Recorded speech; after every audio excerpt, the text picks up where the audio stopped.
1960 साली ज्यावेळेला संयुक्त महाराष्ट्र झाला,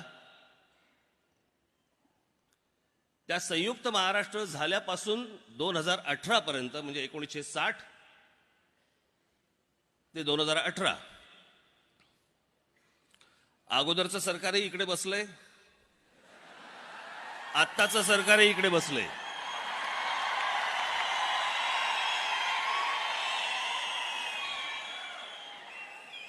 तो इतक्या वर्षांचा इरिगेशनचा पैसा गेला कुठे, ह्याचं जर समजा मला उत्तर मिळालं, कारण महाराष्ट्रातल्या ग्रामीण भागामधल्या प्रत्येक माझ्या